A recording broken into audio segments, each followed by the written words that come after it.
Previously on Infinita's Mirror of Time. The first guard barely registered her movement.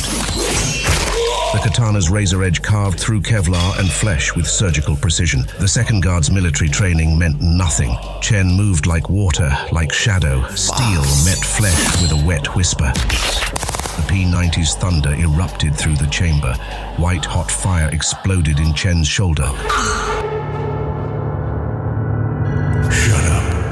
No more. Rita moved with fluid grace, her body pivoting left despite the bronze manacles, rotating and revealing Victor's body behind her. The motion was precise, calculated, a perfect echo of Tom Brunansky's legendary catch.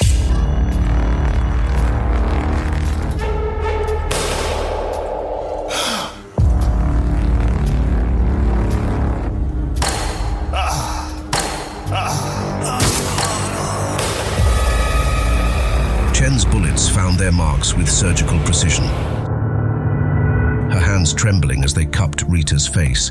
Are you all right, Rita? I am, thanks to you, Chen. Just remember, Marcus, full protocol, no exceptions. He knows. Now move, Rita! Spiritus aeternae transtempora fluens.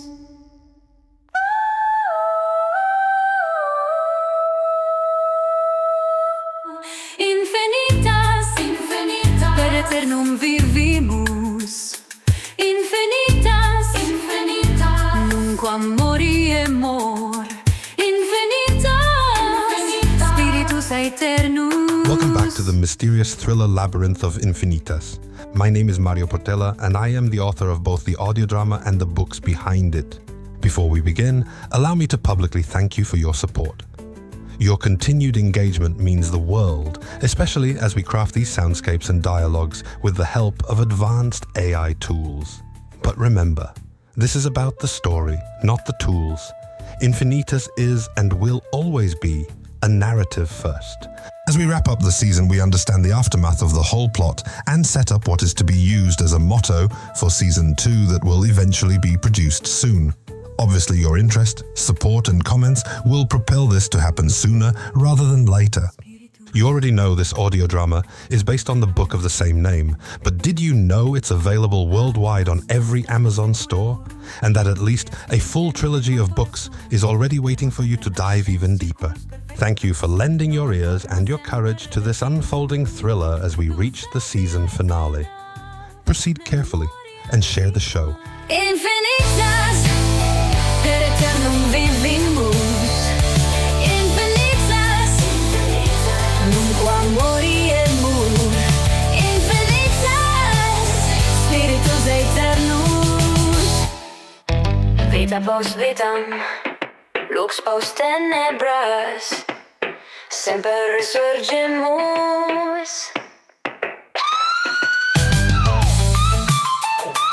Infinitas, an audio drama by Mário Portela.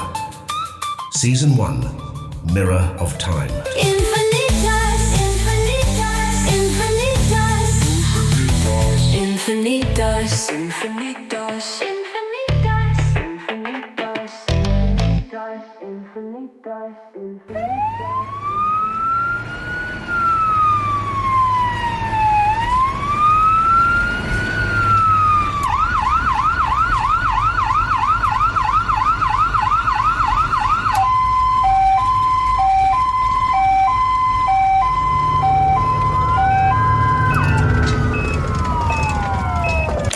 The ambulance's interior pulses with modern medical technology. Holographic displays cast ghostly blue light across sleek walls, showing vital signs in ethereal patterns.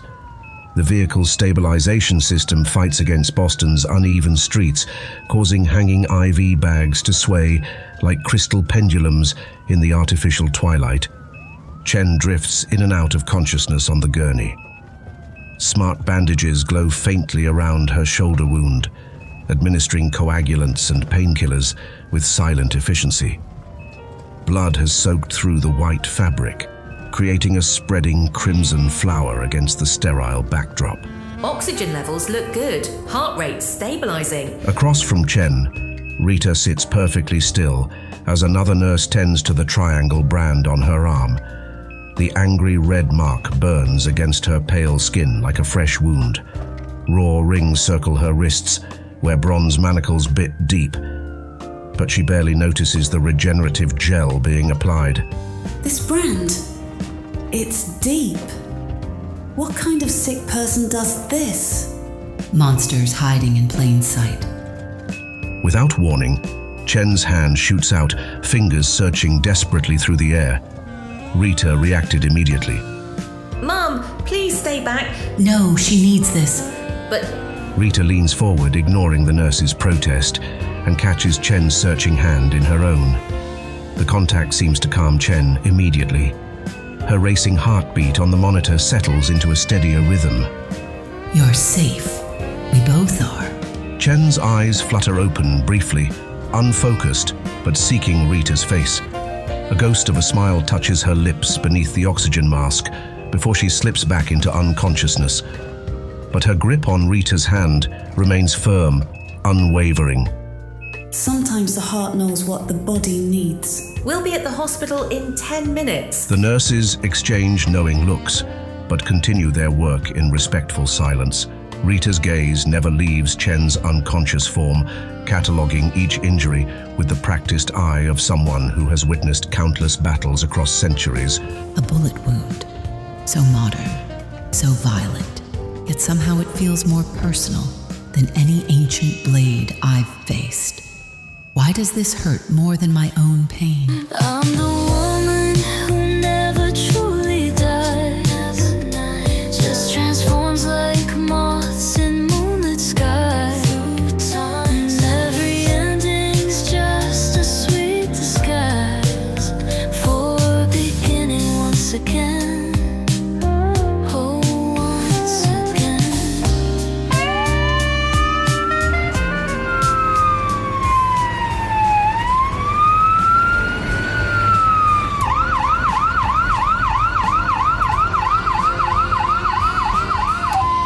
The electronic equipment forms a mesmerizing cadence, marking each second's passage.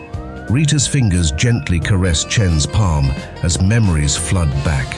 You shouldn't mess with this duo, little man. Those words came so naturally when we faced Victor, like they'd been waiting lifetimes to be spoken. Through all her lifetimes, as Fiona, as Lucia, as countless others, Rita had never encountered someone who felt so intrinsically connected to her soul's journey. Chen was Mike in a past life. Yes, but this is different, deeper.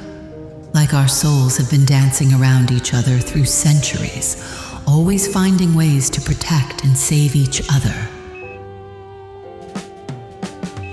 The irony strikes Rita like a physical blow. Despite her vast repository of memories spanning lifetimes, it was Chen, grounded firmly in this present existence, who had crashed through those temple doors with nothing but raw determination. No past life memories, no ancient wisdom, just pure, unfiltered courage and an inexplicable drive to protect me at all costs. But was it choice or destiny? The thought that their meeting, their connection, might be predetermined rather than chosen settles like a cold weight in Rita's stomach. Even their rescue felt scripted, the brave warrior rushing to save the captured mystic. But there's more at stake than our personal drama. The Mnemosyne Society won't stop with one failed ritual. Rita's fingers brush against the triangle brand on her arm, still raw and throbbing.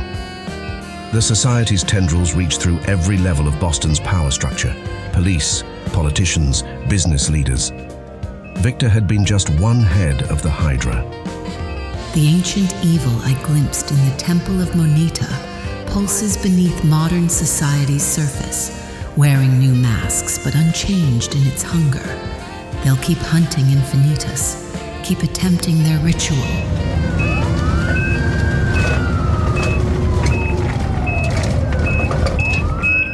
I won't allow it. Not again. not ever. The Society's work is older than their name, older than the mansions and secret societies they hide behind. They are merely the latest incarnation of an ancient darkness that has pursued Rita's soul through lifetime after lifetime. The ambulance settles as they hit smoother road. Medical displays cast ethereal glow across Chen's pale face, monitoring every flutter of her pulse. Easy, Sarah. I'm here. Chen stirs, a small sound of distress escaping her lips. Without hesitation, Rita reaches out, fingers finding Chen's hand. The contact eases whatever shadow had crossed Chen's dreams, her features softening. Their joined hands rest on the white hospital blanket. Rita's thumb traces gentle circles on Chen's skin as a small smile curves her lips. Her grip tightens slightly, a silent promise forming in her heart as she watches over her protector with profound care and admiration. Time is my lover, death is my friend. Forever's not over, it's where I begin. I'm the woman who never truly dies, never dies. Just transforms like moths in moonlit skies. 2 times, every ending's just a sweet disguise for beginning once again. 2 times I call me infinitas, darling. I'll see you in another life. 2 times. December rain swept across Beacon Hill like a silver curtain, transforming the brownstone facades into something ethereal and timeless. Inside Rita's study, the storm's rhythm became a soundtrack to recovery and revelation. Holographic displays cast azure light across antique furniture, creating a bridge between past and future. Rita moved through her Tai Chi sequence with practiced grace, her platinum bob catching the light as she flowed from one form to another. The bandages beneath her black training outfit told stories of recent battles, while her movements spoke of determination to heal. Equilibrio. Balance.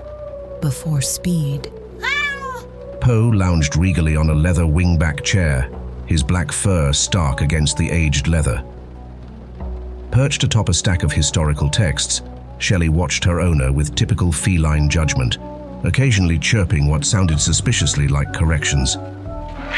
Yes, Shelley. I know my form needs work, though your criticism would carry more weight if you ever did more than watch and judge. On the floor, surrounded by suspended digital displays, Marcus sat cross-legged in his violet coat. The neural interface at his temple pulsed in rhythm with scrolling data streams. Despite his obvious attempts to focus on the cryptographic sequences, his gaze kept wandering to admire Rita's fluid movements.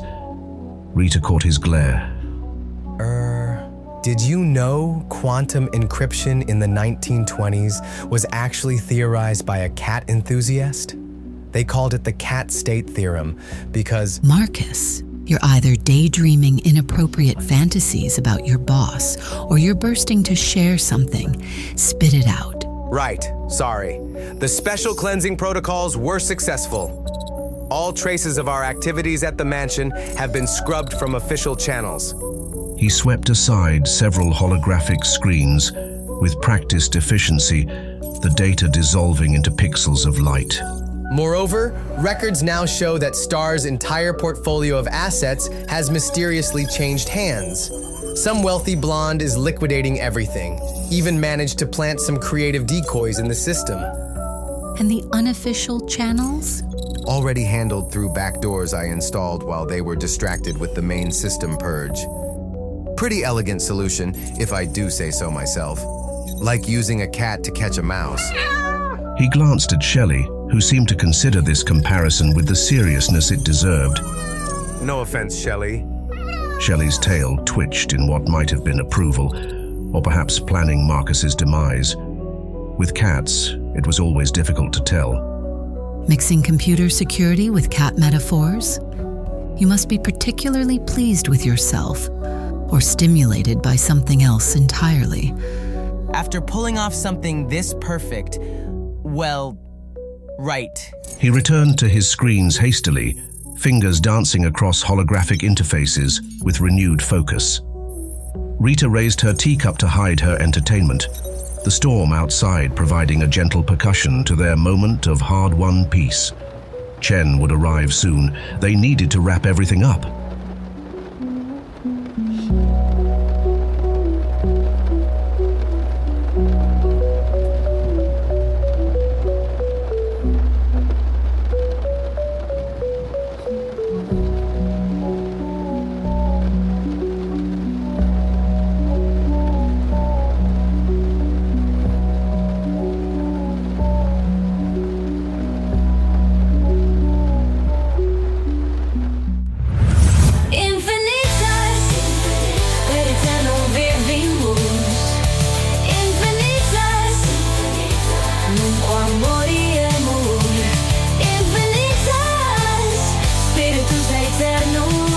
Tune in for your next episode of Infinitas. Infinitas, infinitas, infinitas.